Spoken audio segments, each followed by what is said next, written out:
Olá, meu nome é Daniel e quando nós falamos no Carlos Drummond de Andrade é impossível não falar na segunda fase do modernismo, até porque ele faz parte dessa época, uma época de muita renovação em vários aspectos. E essa segunda fase ela se passou em um tempo muito conturbado do mundo, que foi entre 1930 e 1945, que foi também a duração da Segunda Guerra Mundial.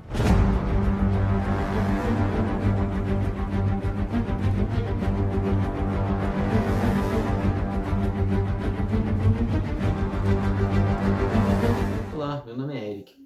A Segunda Guerra Mundial teve início com a invasão da Polônia pela Alemanha nazista em 1939. Assim, França e Inglaterra responderam com uma declaração de guerra. Assim foram divididos dois grupos, o do eixo e o dos aliados. Resumidamente, podemos dividir a Segunda Guerra Mundial em três fases. A primeira com a vantagem do eixo, a segunda com a igualação dos poderes e a terceira que culminou na vitória dos aliados. Na primeira fase, podemos destacar a tática do Blitzkrieg alemã, que consistia em abrir buracos na linha inimiga e passar por eles, garantindo assim uma certa vantagem. Na segunda fase, podemos destacar a derrota alemã na Batalha de Stalingrado pela União Soviética e a retomada da França pelos Estados Unidos e pela Inglaterra no conhecido Dia D. Esses dois eventos marcaram o ponto de partida para a virada dos aliados. Na terceira fase, a vitória dos aliados, podemos destacar o sucesso da Batalha de Berlim pela União Soviética, que culminou na rendição da Alemanha, e no bombardeio de Hiroshima e Nagasaki do Japão, que culminou na rendição do país. Estima-se que cerca de 60 a 70 milhões de pessoas morreram na Segunda Guerra Mundial.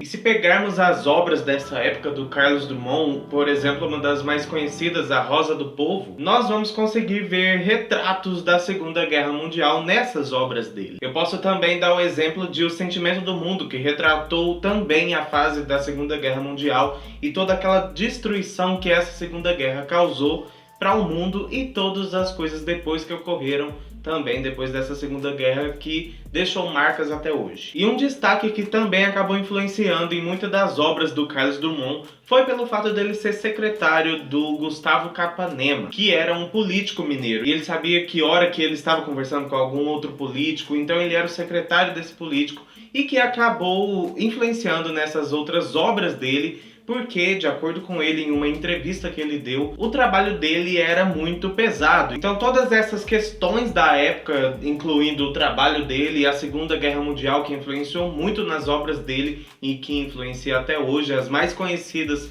foram essas que tiveram influência da Segunda Guerra Mundial. E na questão também da segunda fase do modernismo, influenciaram diversas poesias dele, como os livros A Rosa do Povo, lançado em 1945, o último ano da Segunda Guerra Mundial, O Sentimento do Mundo, de 1940, e José, de 1942, são obras tão aclamadas por causa dessa influência e da forma que o Carlos Drummond trazia toda essa questão da época para as suas poesias. E é claro, por demonstrarem todo o sofrimento e destruição que a Segunda Guerra causou para toda a população até hoje. E ainda nessa segunda fase do modernismo, ele começou a questionar também outros assuntos, que, por exemplo, a gente chama de como estar no mundo. Ele começou a questionar isso, e que surgiu mais pra frente outras fases com outros autores também. E uma outra coisa que eu gostaria de destacar aqui, em uma entrevista dele, ele disse que ele era uma pessoa extremamente pessimista. Então esse pessimismo dele trouxe também todo aquele sentimento e toda aquela mágoa que ele retratou nas suas poesias. José. E agora, José? A festa acabou, a luz apagou, o povo sumiu, a noite esfriou. E agora, José? E agora você? Você que é sem nome, que zomba dos outros, você que faz versos, que ama, protesta. E agora, José? Nesse período destacaram-se três movimentos políticos: o nazismo, o comunismo e o capitalismo. O nazismo formou-se na Alemanha com o chamado Partido Nazista, que alcançou o poder em 1933 e colocou Hitler no poder. Nesse período, o comunismo era mais forte na União Soviética, e chegou ao poder com o fim da Revolução Russa em 1917. Já o capitalismo ele é mais antigo, ele data do fim do sistema feudal e da ascensão da burguesia na Europa. No período da Segunda Guerra Mundial, os Estados Unidos, a França e o Reino Unido eram os principais representantes do sistema capitalista. Olá, me chamo Davi e hoje eu vou falar um pouco sobre a visão política dos nazistas, capitalistas e comunistas. Os nazistas eles tinham uma visão política do militarismo, onde acreditavam nas forças militares. Uma das características do nazismo era que eles glorificavam o seu líder. E outra coisa era o controle dos meios de comunicação da população. Agora eu vou falar sobre o comunismo, que na verdade vem com uma ideia bem pacificadora, no cujo ele acredita na igualdade para todos, tanto como os deveres como os bens materiais. Sabe aquela brincadeira nada seu, tudo nosso? Então, vem do comunismo. Irei falar agora sobre o capitalismo.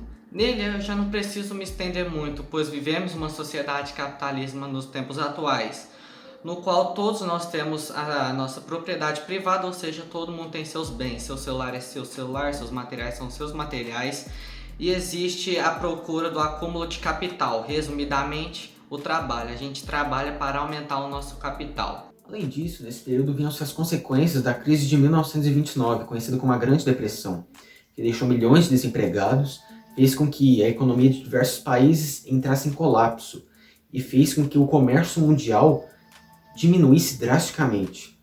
Essa crise fez com que surgissem movimentos como o fascismo na Itália e o nazismo na Alemanha.